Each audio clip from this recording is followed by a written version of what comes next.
시작인가요? 네, 시작했습니다. 오늘도 돌아왔습니다. 안녕 여러분. 안녕 시청자 여러분. 매하.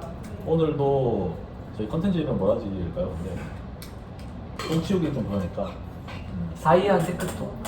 사이언부터 저희 어쨌든 저희 8월 13일에 한 프리스타일 CS에서 좀 오류 내용을 바로 잡고 그다음에 좀 대답하지 못했던 부분들을 보충하는 시간입니다. 오늘 괜찮죠? 저요?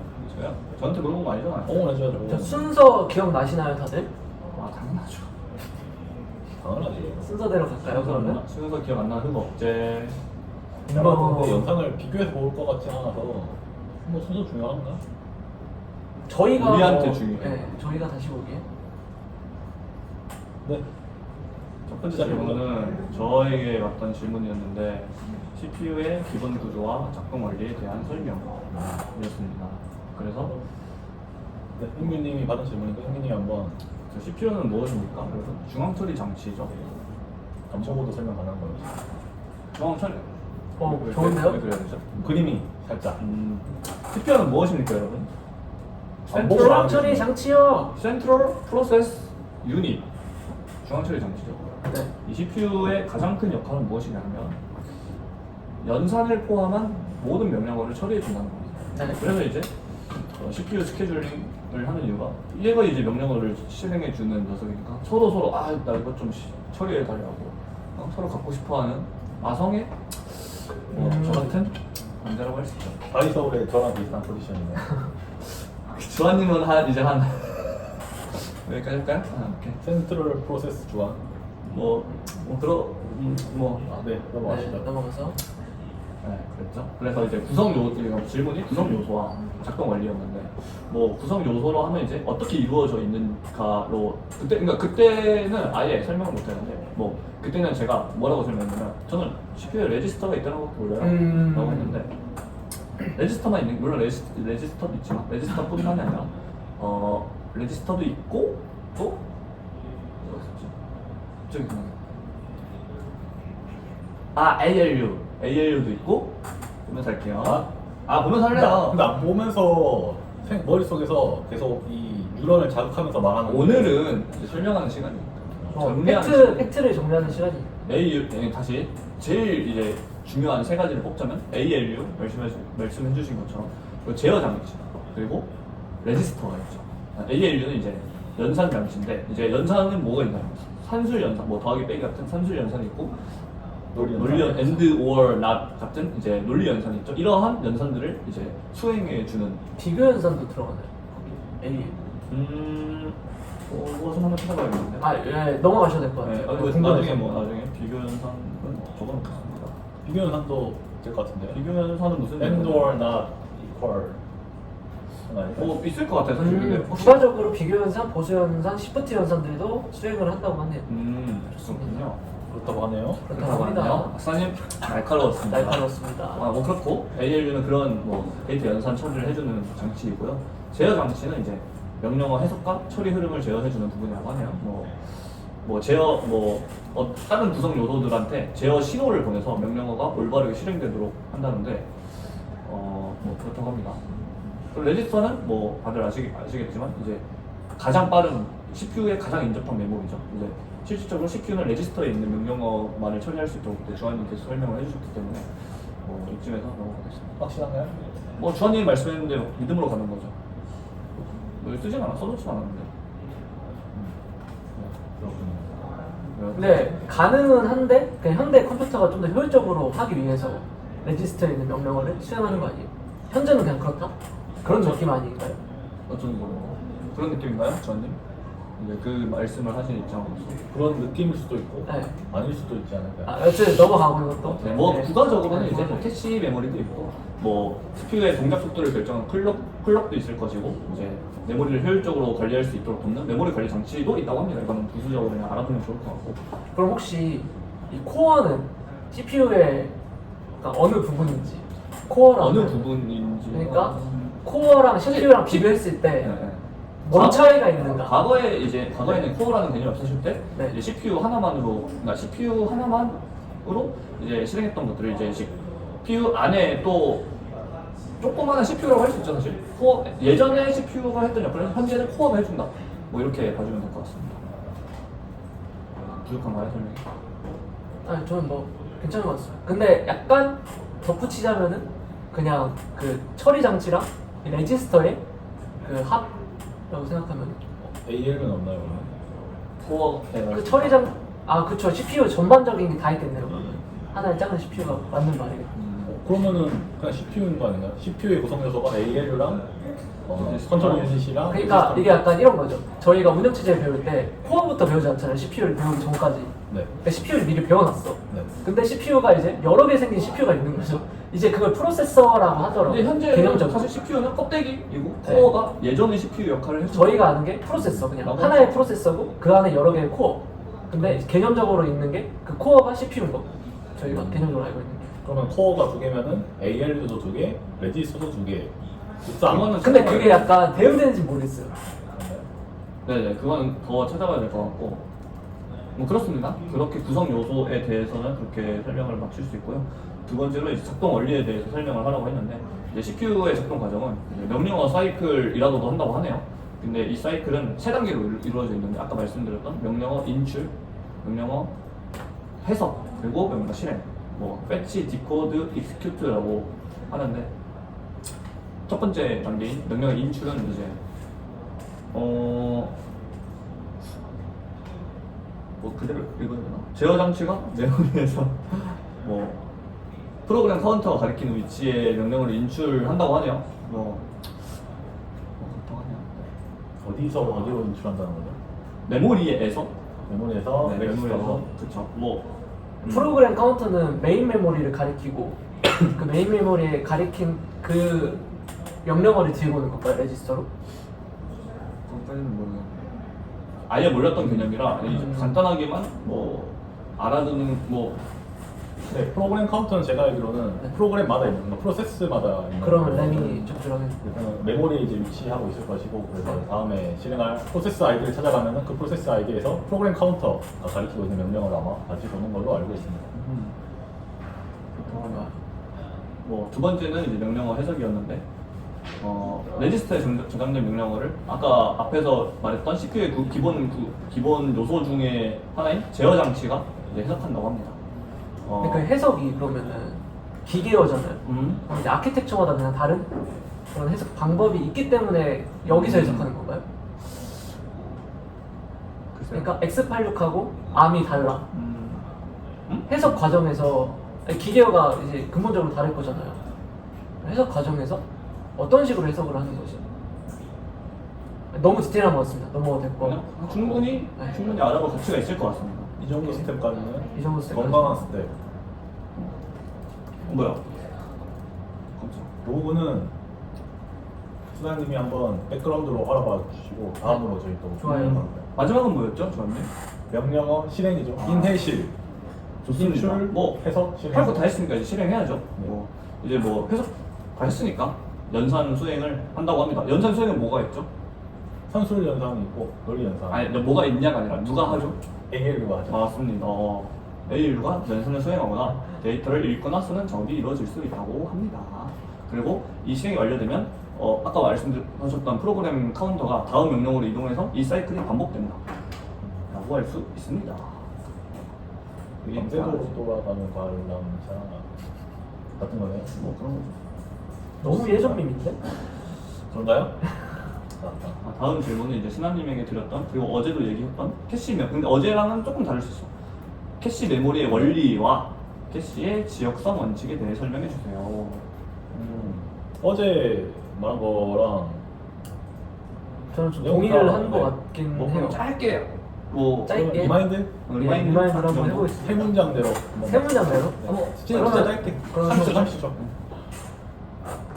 잠시만요. 자, CPU가 메모리보다 빨라졌어요. 네. 현대 운영체제에서는. 현대 하드웨어에서는. 그렇기 때문에 이 사이에 이 빠른 메모리를 하나 둬가지고 이제 CPU가 CPU 속도에 맞게 작업을 처리할 수 있도록 이제 하는 메모리를 준 거죠, 캐시가. 그래서 더 빨라졌다, 결국에는. 캐시를 줌으로써. 지역성 같은 경우는 이제 그 공간하고 시간적이 있는데, 이제 공간 같은 경우가 그 프로세스 이 덩어리, 이 명령어 덩어리에서 붙어 있는 친구. 이 친구들을 이제 공간적으로 이제 좀 지역성이 높다? 뭐 그렇게 평가할 수 있고. 예를 들면 어떤 게 있죠? 예를 들면요. 네. 근데 이게 컴파일을 해서 이제 어셈블러 단으로 들어가야 되는 거 아닌가요? 그 부분? 아닌가요? 좀 대표적으로 나오는 게 배열. 배열. 배열이? 배열이 있습니다. 배열은 연속적인 이제 메모리를 가지기 때문에 공간 지역성 여기 이 부분이 이제 접근이 됐으면은 같은 배열에 속한 나머지 애들 위치도 근래에 접근될 확률이 높을 것이다 이렇게 예측하는 것입니다. 그걸 얘가 아나요? 이게 어디부터 어디까지 배열인지. 얘가 지금 예를 들어 배열을 이렇게 있는데 그 중에서 이거를 가져왔다고? 네. 너 지금 이 배열의 요소 중 하나지? 이 배열 다 가져와야지 하고 얘가 배열이 어디부터 어디까지인지 안다는 건가요? 그렇다기보다는 그냥 붙어있기 때문에 그런 거 아니에요? 배열이 연속된 메모리에 자료 구조를 말한 게 아니라 그냥 네, 그냥 배열이 그 지역성이 그 공간적 지역성이 높다. 그래서 그 배열 같은 경우가 배열이 아니라- 캐시 히트가 높다? 이걸 말씀하신 거 아니에요? 그 부분까지는 제가 잘 모르겠네요. 그러니까 단순하게 뭐 배열이든 아니든 다 가져오진 않을 것 같고 제 생각에는 배열인지를 알 수 있을 것 같아요. 저는 판단은 못 할 것 같고 그냥 그냥 덩어리 지어 있으니까 가져왔어. 그럴 수 그랬을 때 이제 배열에 접근했을 때 배열이라고 캐시 굳이 히트가 하는 게 아니라 그냥 많다. 인접한 메모리라고 하는 게 딱 맞는 표현 아니에요? 그러니까 그 중에 예시를 들었을 때 그러신 것 같아요. 제가 그럼 어셈블리 단으로 들어가야 되지 않나요? 이렇게 하니까 배열은 이제 아마 제 생각에는 그렇게 되면은 네. 배열이 아닌 경우가 훨씬 많을 거잖아요. 그러면은 항상 쓸데기 없는 일, 오히려 느려지는 일을 할 수도 있을 텐데. 근데 이게 정책이니까 사실 라운드 로빈을 채택했는데 그거에 걸맞지 않은 프로세스 작업을 했을 때 뭐 잘못 정책을 쓴 거죠. 그런 느낌으로 그냥 그럴 수도 있고. 네. 이 부분은 제가 봤을 때 살짝 딥한 음. 부분이 있어요. 그 부분은 넘어가시죠. 그 다음에 이제 시간적이 남았는데 이제 포문같이 이제 그 i라는 변수를 계속해서 플러스를 해준다. 그때 너 지금 계속 i 쓰는구나 변수 i를 그럼 이제 캐시에 저장해 놓을 수 있겠죠. 시간 지각성이 좋다 높다 쏙 박히는데요? 그렇습니다. 쏙. 이제 나머지 두 개가 이제 주한님 질문인데요. 순서가 어떻게 되나요? 실시간 운영체제와 일반 운영체제의 차이점은 무엇인가요? 실시간 저번에는 제가 처음에는 대답을 전혀 못했죠. 네. 그리고 또 제가 여기서 망언을 인터럽트가 없는 걸로 알고 있습니다. 이런 식으로 제가 또 말도 안 되는 이제 소리 했기 정정하는 때문에 시간을 가져볼까요? 한번- 인터럽트가 있습니다. 한번 사과 한번 하시죠. 죄송합니다. 저 지금 검은 거 실시간 운영체제에 인터럽트가 있다. 있다. 또 망언을. 그렇죠. 이제 실시간 운영체제 리얼타임 보이스라고 하고요. 요거 같은 경우는 일반 운영체제랑 차이점을 저번에 한번 물어봐 주셨어요. 어떤 차이점이 있냐면은 이름 그대로 실시간 운영체제이기 때문에 얘는 어떤 작업이 주어졌을 때 정해진 시간 안에 반드시 수행이 되어야 하는 상황에서 쓰이는 우선 운영체제입니다. 그래서 보통 뭐 항공기 운항 시스템이라든가 아니면 뭐 의료 분야라든가 이런 데서 써요. 왜냐면 항공기 같은 경우에는 바로바로 이제 처리가 내가 이제 작동한 처리가 바로바로 시간 안에 처리가 돼야 되겠죠. 내가 핸들 뭐 예를 들어 꺾었는데 한 10초 뒤 꺾여. 그러면은 굉장히 위험한 일이 발생할 수 있겠죠. 이런 데 쓰이는 것이 이제 실시간 운영체제입니다. 그 다음에 뭐 미리 좀 말씀드리면은 이베디드 같은 데서도 많이 쓰인다고 해요. 그래서 제가 봤을 때 실시간 운영체제가 엄청 많은 기능을 하진 않지만 좀 경량화해서 되게 빠른 처리를 우선시하는 운영체제인 것 같고요. 그래서 여기서는 되게 중요한 게 실시간성입니다. 무조건 얘는 주어진 작업은 정해진 시간 안에 완료가 돼야 돼요. 그렇기 때문에 여기서는 우선순위를 굉장히 절대적인 기준으로 둬요. 그래서 저희 일반 운영체제에서는 우선순위가 높은 작업이 있고 뭐 우선순위가 낮은 작업이 있을 때 무조건 우선순위가 높은 작업이 먼저 실행돼서 이제 실행이 완료되는 걸 보장을 하진 않죠. 왜냐면 예를 들면 라운드 로빈으로 간다 했을 때도 이제 우선순위 높은 거 했다가 이제 또 낮은 거 했다가 높은 거 했다가 이런 식으로 낮은 애가 먼저 실행되는 경우가 발생을 합니다. 근데 여기서는 무조건 우선순위가 절대적인 기준이기 때문에 낮은 우선순위의 작업을 하다가 높은 우선순위의 작업이 왔다. 그러면 바로 이 CPU가 처리하는 일을 바꿉니다. 바로 이 우선순위가 높은 애를 실행을 하고요. 그 다음에 또 하다가 또 더 높은 게 올 수 있죠. 그러면 또 마찬가지로 실행을 바꾸고요. 그다음에 인터럽트 같은 경우도 나오는데 인터럽트에도 얘는 우선순위를 보여요. 그래서 인터럽트 중첩이라고도 하고 다중 인터럽트라고도 하기도 하는데 그래서 인터럽트도 마찬가지로 실행하다가 더 높은 우선순위의 인터럽트가 발생하면은 또 이제 뒤를 처리하게 됩니다. 근데 약간 우선순위가 네. 이제 차등이 있어버리면은 네. 우선순위 중자 이제 프로세스가 있다고 쳐봐요. 네. 근데 이 친구는 이제 실시간성이 보장이 돼야 돼. 근데 갑자기 이제 프로세스 우선순위 상이 갑자기 들어온 거예요. 네. 그때 이렇게 갈아 끼워도 되는 건가요? 실시간 운영 체제에서? 우선순위를 좀 약간 여기서는 비선점이 좀 더 돼야 될 것 같은 느낌이 드는데 딱 약간 왜냐면은 써야 그러니까 그게 보장이 돼야 되니까. 하지만 듣기로 보장이 뭐- 돼야 네. 되는 만큼 보장이 돼야 하는 순서로 우선순위가 결정이 되겠죠. 여기서는- 그러니까 쓸모없는 작업일 가능성이 크겠네요. 맞아. 나중에. 그래서 여기서는 네. 실제로 자주 뭐 여러 스케줄링 그 우선순위를 부여하는 스케줄링 기법이 있는데 부여 정책이 있는데 실제로 자주 실행되는 작업일수록 우선순위가 높게 책정을 받아요. 그래서 그런 부분들이 있고요. 그 다음에 제가 뭘 말하려고 했는데 까먹었네. 뭐더라? 인터럽트? 아니 여기서는 그래서 우선순위가 절대적이기 때문에 얘는 무조건 주어진 시간에 일을 다 맞춰야 되거든요. 그렇기 때문에 얘는 결정형 스케줄링이라고 먼저 결정론적 스케줄링이라고 해서 미리 먼저 얘는 그 우선순위가 높은 애가 무조건 선점으로 작업을 뺐잖아요. 그렇기 때문에 미리 이거를 실행해보기 전에 알 수가 있어요. 이 내가 주어진 작업이 이 시간 안에 실패할지 성공할지를 미리 결정을 할 수가 있습니다. 그래서 만약에 내가 뭐 10초 안에 어떤 작업이 3개가 들어왔어요. 근데 내가 10초 안에 내 우선순위로 해보니까 이거는 10초 안에 수행을 못해. 그러면은 사용자한테 이제 뭐 여러 방법이 거기서부터 또 방법이 갈리는데 사용자한테 나 이거 못해 라고 알려준다던가 그러면은 이제 태스크를 다시 분배한다던가 이런 여러 후속 처리들이 있고요. 그래서 이런 식으로 여기선 되게 우선순위가 절대적인 기준이다. 그래서 미리 좀 결정이 된다. 넓게 잘 설명해 주신 것 같아요. 그 일반 운영체제랑 결국 차이가 일반 운영체제는 이제 사용자 편의성을 맞아요. 증진시키기 위해서 이렇게 시그널 뭐 어떻게 뭐 우선순위도 조절하고 하는 건데 이제 실시간 운영체제는 이렇게 좀 정밀한 작업, 특수한 목적의 운영체제다. 제가 좀 장황하게 설명을 드렸는데 딱 정리를 하자면은 큰 차이점은 일반 운영체제는 전체적인 효율성을 더 중시하고요. 실시간 운영체제는 무조건 주어진 시간 안에 수행되어야 함을 우선순위로 주기 때문에 전체적인 효율성을 살짝 떨어질 수도 있겠죠. 왜냐면은 우선순위 몇 번 계속 들어오면은 그만큼 문백묘하는 개념이 일어난다는 거니까 이 정도로 말씀드릴 수 있겠고요. 뭐 인터럽트 처리 같은 부분은 뭐 어제 영상에서도 이전 영상에서도 한번 언급이 됐었기 때문에 넘어가도록 하겠습니다. 좋습니다. 또 주한님의 질문인데요. 많이 있습니다. 세마포와 뮤텍스의 차이점은 무엇인지 물론 그때 잘 설명해 주셨지만 그때 말한 부분은 이제 간단하게 설명하시고 그때 제가 듣기로는 주한님께서 그때 설명하지 못해서 아쉬웠던 부분이 있다고 하는데요. 제가 잠을 못 잃었어요. 이 부분 내가 놓쳤구나. 뮤텍스가 세마포 잘한다고 생각했는데 오늘 몰랐구나. 그 실수를 만회할 기회가 주어집니다. 드디어 저에게 천재를 기회가 왔군요. 저번에도 네. 뮤텍스와 세마포에 대해서는 전반적인 설명은 좀 많이 드렸어요. 많이 반복해서 나온 내용이고 저는 그날 이제 얘기를 하면서 좀 명확하게 설명을 못 드린 부분이 뮤텍스랑 세마포가 분명히 다른데 뮤텍스가 일단 단수고 세마포가 복수죠. 그래서 이 단수 복수 차이만 생각이 나고 좀 근본적으로 어떤 차이가 있는지가 생각이 잘 안 나더라고요. 그래서 그 뒤에 땅을 치고 다시 제대로 알아봤는데 단순하게 물론 단수 복수 차이만 있는 것은 아니고요. 중요한 키워드가 하나 있어요. 이제 뮤텍스와 세마포에서는 둘 다 공유 자원에 대한 접근을 제어하는 장치거든요. 근데 여기서 중요한 점은 뮤텍스는 소유권이 있습니다. 그다음에 세마포는 소유권이 없어요. 그렇기 때문에 뮤텍스는 뮤텍스에 대한 소유권이 있기 때문에 공유 자원에 이제 인계 영역에 진입하기 전에 뮤텍스를 어떤 특정 스레드라든가 프로세스가 락을 걸고 들어가는 거죠. 인계 영역에 진입하게 되죠. 그렇게 되면은 이 락을 획득한 스레드라고 할게요, 그냥.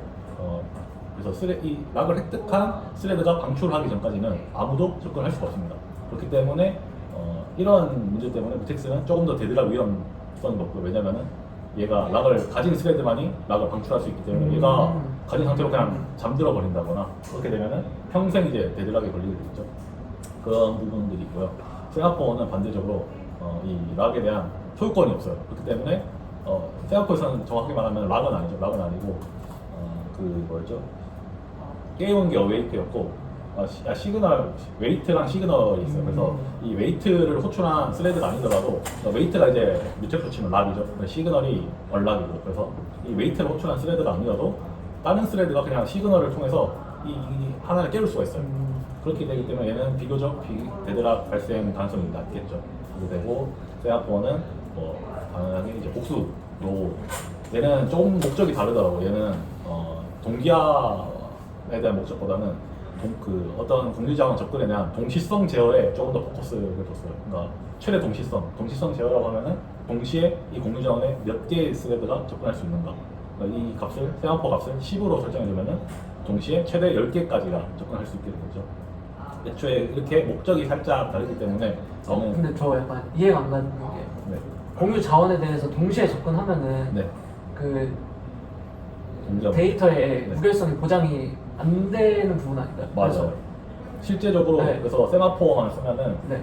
이 데이터 무결성, 뭐 동기화 문제라고 하죠. 이 동기화 문제가 완벽하게 해결되지 않습니다. 단순하게 뭐 다이어트 보조제처럼 도움을 줄 수 있을 정도예요. 왜냐면은 최대 동시성을 제한해 주니까, 그러니까 제한 안 하면은 1000개까지도 막 동시에 접근할 수 있어요.